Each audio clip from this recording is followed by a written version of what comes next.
नमस्कार, TV 20 news के इस बुलेटिन में आप सभी दर्शकों का स्वागत है। मैं हूं अशोक वर्मा। देश व प्रदेश की तमाम खबरें देखने के बने रहिए हमारे साथ। अब नजर डालते हैं खबरों की तरफ। तो ये खबर आजमगढ़ से है, जहां सगड़ी तहसील क्षेत्र के नथुपुर अनजान शहीद के शहीद पार्क में शहीद राम समूद यादव की 24वीं कारगिल शहीद मेला एवं श्रद्धांजलि सभा का आयोजन किया गया था। जिसमें पूर्वांचल के कई जिलों के 30 शहीद परिवारों को सम्मानित किया गया एवं अंग वस्त्रम स्मृति चिन्ह देकर भेंट किया गया। इस दौरान अतिथियों को भी अंग वस्त्रम एवं मेमेंटो को स्मृति चिन्ह भेंट किया गया, जिसमें जनपद के विभिन्न क्षेत्रों से आए हुए कलाकारों ने एक से बढ़कर एक सांस्कृतिक कार्यक्रमों की प्रस्तुति के साथ ही सभी को तालियां बजाने पर मजबूर कर दिया। इसके पूर्व शहीद राम समूद यादव के पिता राम समूद यादव व उनके छोटे भाई प्रमोद यादव सहित उनके परिजनों ने श्रद्धांजलि अर्पित की। साथ कारगिल शहीद के मुख्य अतिथि कर्नल जीडी बख्शी एवं दीपचंद वर्तमान सांसद धर्मेंद्र यादव द्वारा उन्हें श्रद्धांजलि दी गई। इस दौरान भोजपुरी कलाकार गोलू राजा एवं अनुपमा ने बेहतरीन भोजपुरी गीतों से सराबोर कर दिया। कार्यक्रम को संबोधित करते हुए जीडी बख्शी ने कहा कि यह जनपद की पावन भूमि है जो नायकों से भरी हुई है। देश सेवा में जो भी शहीद होता है वो मातृभूमि की रक्षा के लिए हंसते हंसते अपने प्राण न्यौछावर कर देता है। कारगिल नायक योद्धा दीपचंद ने कहा कि देश के लिए सिर्फ जय श्री राम और भारत माता की जय बोलने से काम नहीं चलेगा, बल्कि अपने अंदर एक देश की सेवा करने के जज्बा को जाहिर करना होगा। उन्होंने कहा कि भारत सरकार से मांग करते हैं कि अग्निवीर योजना को समाप्त करके पुरानी भर्ती प्रक्रिया लागू की जाए, अन्यथा जब तक यह लागू नहीं होगा हम मानने वालों में से नहीं हैं। इस दौरान प्रमोद यादव ने सभी का धन्यवाद ज्ञापित किया और कार्यक्रम को सफल बनाने के लिए समस्त लोगों को बधाई दी। इस दौरान विधायक संग्राम यादव, विधायक विजय सरोज, विधायक किशन सिंह पटेल, विधायक नफीस अहमद, पूर्व सांसद नंदकिशोर यादव, सपा जिलाध्यक्ष हवलदार यादव, राजेश यादव, प्रमोद यादव, राजेंद्र सिंह, विश्व प्रकाश, मन्नू सरोज, मनोज यादव, गीतकार सहित उपजिलाधिकारी सगड़ी नरेंद्र कुमार गंगवार उपस्थित रहे। सभी ने उन्हें श्रद्धा सुमन अर्पित किया। इस दौरान कई थानों की पुलिस और पीएससी सुरक्षा के लिए लगाई गई थी। क्या कुछ कहा मीडिया से बातचीत करते हुए जीडी बख्शी मुख्य अतिथि, प्रमोद यादव संयोजक और धर्मेंद्र यादव सांसद ने आपसे राम समूद जी के यहाँ आए हैं। किस तरह का कार्यक्रम आपने देखा और ऐसे कार्यक्रमों से क्या फायदे होते हैं शहीदों के लिए? देखिए, मैं बहुत प्रभावित हूँ। मैं पूरे देश घूमा हूँ बच्चों को आह्वान देने के लिए, सेना में आने के लिए, लेकिन इस तरह अपने एक शहीद पुत्र को याद करना ये अनूठा है। इतना भव्य समारोह, और ये 25 साल हो गए हैं समारोह को होते, जिसमें इतने जन समूह आया है। मैं बहुत बहुत प्रभावित हूँ। किस तरह इसी तरह वीरता की परंपरा चलती रहती है। देखिए, हमारे जो हमारे गाँवों में पुराने ज़माने में वो कवित होते थे जो बहादुरी की शौर्य गाथाएं गाते रहते थे। गज भर छाती पृथ्वीराज की, आंखों भय मशाल। और देखिए, इस कविता से लोग शहादत और कुर्बानी को याद रखते थे। ठीक है, तो अब यही माध्यम रह गया है जिससे हम शहीदों को याद रखें, कुर्बानी और शहादत को अपने मूल्यों में हाईएस्ट वैल्यू। इस तरह के कार्यक्रमों में प्रशासन को कितनी सहभागिता निभानी चाहिए, या इस तरह के क्या विशेष आयोजन होनी चाहिए जिससे शहीदों को सम्मान मिल सके? देखिए साहब, एक देश का कर्तव्य है कि वो अपने शहीदों को सम्मान दे। जो देश शहीदों को सम्मान नहीं देगा वो देश नहीं रहेगा। अग्निवीर सेवा जो आ गई है युवाओं के लिए, युवा कितने प्रभावित हो रहे हैं सेनाओं में? देखिए, अग्निवीर स्कीम के बारे में जिस दिन से ये लागू हुई है, मैं साफ कह चुका हूँ कि हम इससे सहमत नहीं हैं।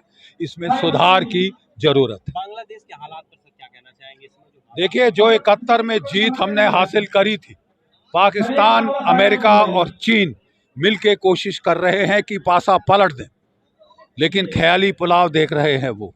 अभी खेल खत्म नहीं हुआ, खेल शुरू हुआ है।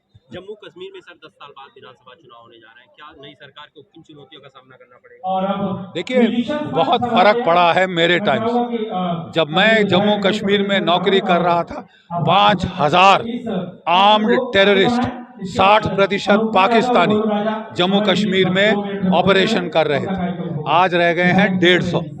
अब वो पीर पंजाल के दक्षिण में जिलाने की कोशिश कर रहा है। क्योंकि हमने जल्दबाजी में अपनी फौज काट ली। कोविड के ज़माने में बहुत कम लोग जानते हैं 3 साल कोई भर्ती नहीं हुई। हर साल 60,000 लड़के रिटायर होते हैं। 60 तियाँ 1,80,000 जो है फौज कम हो चुकी है। तभी गैप बन रहे हैं रजौरी में, पुंछ में, और वहाँ वो सर उठा रहा है जहाँ हमने सर कुचले। सर्प विनाश में सांपों के सर हमने कुचले। सीए एनआरसी सर देश के लिए कितना जरूरी है या नहीं? सीए एनआरसी ज़रूरी है, लेकिन लाएं तो हम उसी कहाँ और किस तरह से तैयारियां रही, किस तरह से कार्यक्रम, कौन कौन लोग आए हैं? देखिए, कार्यक्रम बहुत अच्छा रहा। आप लोग देख ही रहे होंगे, कार्यक्रम बहुत अच्छा था। और हमारे इस शहीद मेले के जो मुख्य अतिथि थे जीडी बख्शी साहब, मेजर जनरल जीडी बख्शी साहब, और साथ ही साथ नायक दीपचंद जी जो कारगिल योद्धा है, और उनके साथ माननीय धर्मेंद्र यादव जी सांसद आजमगढ़ भी थे। और कुछ सांस्कृतिक कार्यक्रम अभी बच्चों का हुआ है और भी सांस्कृतिक कार्यक्रम चल रहा है, और अभी भी कुछ कार्यक्रम चलना बाकी है। हर बार हमारा ये सवाल रहता है कि प्रशासन से कोई सहयोग मिला, इस बार भी वो क्या ऐसी कोई? प्रशासन का सहयोग का मतलब एक है कि प्रशासन जो शांति कायम करने का जो उनका सहयोग था, वो सहयोग प्रशासन हमको दी है। लेकिन और कोई ऐसा कोई सहयोग कार्यक्रम के लिए ऐसा कोई सहयोग प्रशासन का नहीं। जी आज आजमगढ़ आए हुए हैं आपके कार्यक्रम में, क्या आप चाहेंगे किस तरह से आपका सहयोग मिले? किस तरह से बताया? मैं देखिए सांसद जी से बोला था कि शहीद स्मृति या शहीद स्मारक या शहीद वन उपवन हर शहीद का होना चाहिए और अच्छे स्तर से होना चाहिए। और जिस दिन वो शहीद हुए थे उस दिन उनके इसी तरीके से हर शहीद का कार्यक्रम होना चाहिए। शहीद मेला हर शहीद के यहाँ होना चाहिए। और मैं इसके लिए भी उनसे कोई बात नहीं किया हूँ कि सर मुझे क्या चाहिए क्या नहीं। मैंने उनको निमंत्रण दिया कि सर इस तरह शहीद मेला होता है। मेरे बड़े भाई थे जो कारगिल में शहीद हो गए, तभी हम लोग 24 साल से लगातार उनके याद में एक शहीद मेला का आयोजन करते हैं। उसमें आपको मैं बुलाना चाहता हूँ। उन्होंने निमंत्रण स्वीकार किया और आए भी। और उन्होंने कुछ आपकी इस तरह मदद करने के लिए शहीद उपवन बनाने की तरह कोई बात की है? अभी उन्होंने बोला है, अभी तो उन्होंने उद्बोधन कर रहे थे, उन्होंने बोला है कि अगर मेरे लायक कुछ भी ज़रूरत होगी तो मैं सहयोग करूँगा इस बात में। धन्यवाद जी को मैं श्रद्धा सुमन अर्पित करता हूँ। उनके परिवार के लोगों को मैं धन्यवाद देता हूँ कि लगातार उनकी शहादत को और उनके सम्मान में कार्यक्रम लगातार चल रहा है, जिसमें माननीय राष्ट्रीय अध्यक्ष से लेके सभी लोग आ चुके हैं। आज मेजर जनरल बख्शी साहब आए और दीपचंद जी आए। मैं उन सभी का मैं हृदय से स्वागत करता हूँ, धन्यवाद देता हूँ कि आजमगढ़ की क्रांतिकारी और शहीदों की सरजमी पर ऐसे लोग पधारे। इनके आने से न केवल हमारे शहीदों को सच्ची श्रद्धांजलि मिली है, बल्कि हमारे नौजवानों को बहुत सारी एक तरफ देश का युवा देश के लिए जान देने के लिए सरहद पे जाता है, दूसरी तरफ देश में अग्निवीर जैसी स्कीम लागू होती है जिससे युवा सब। देखिए, हम तो बड़ा इस स्कीम के जब से मैंने सुना है मैं अंदर से आहत हूँ। आखिर देश की सरकार को क्या हुआ है मैं समझ नहीं पा रहा हूँ। जहाँ नौजवानों को जो सेना में विशेषकर जा रहे हैं, जो सुरक्षा के लिए लगे हुए हैं, उनके मनोबल को बढ़ाना की काम करना चाहिए था। वहीं उनके जीवन को 4 साल बाद उनका जीवन किस तरफ होगा, अंधकारमय होगा, उनके जीवन और रोजगार की चिंता होगी। इस चिंता के बीच कहीं ना कहीं हमारे सैनिकों का मनोबल गिरेगा। इसे योजना देश के लिए हितकारी नहीं है, नौजवानों के मनोबल के लिए हितकारी नहीं है, उनके जज्बे के लिए हितकारी नहीं है, और इस योजना को सरकार को अविलंब वापस लेना चाहिए। ऑलरेडी राष्ट्रीय अध्यक्ष जी ने लगातार कहा है कि जब कभी मौका आएगा हम लोग इस योजना को खत्म करके पुरानी जो सेना की भर्ती थी उसको लागू करेंगे। तो क्या लगता है सर, जैसे विपक्ष लगातार अग्निवीर मुद्दे को लेकर मुखर रहा है कि अगर हमारी सरकार बनी तो इन चीज़ों को हटा लिया जाएगा, लेकिन विपक्ष की सरकार नहीं बनी, उसके बावजूद भी आप लोग अग्निवीर का लगातार विरोध कर रहे हैं। तो ऐसे में लग रहा है कि सरकार देखिए जनता ने ये सरकार हिला तो दी है, कभी भी सरकार चली जाएगी और जब जाएगी तो अग्निवीर योजना खत्म होगी। सर, एक रिपोर्ट और भी आ रही है, अमेरिका मतलब एजेंसी के माध्यम से सत्ता पलट करने की बात कर रहा है। नहीं, उसके बारे में मैं कुछ नहीं कह पाऊंगा, लेकिन मैं इतना कह सकता हूं अग्निवीर की योजना नौजवानों के हित में नहीं है, फौज के हित में नहीं है। इसको खत्म होना चाहिए और समाजवादी और विपक्ष को जब कभी मौका आएगा खत्म करेंगे।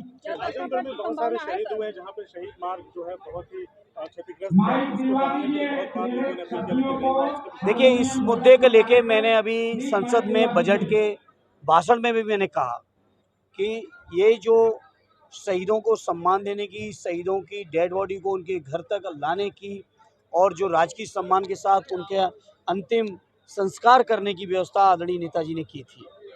और मैंने मांग की इसी बात को कि शहीदों के जो स्थल हैं जहाँ उनकी अंत्येष्टि हुई है, वहाँ के लिए सरकार को बजट देना चाहिए अतिरिक्त। भारत सरकार कहती है कि हम 5वीं अर्थव्यवस्था हैं, बजट की कोई कमी नहीं है, तो आखिर शहीदों के लिए बजट में कटौती क्यों हो रही है?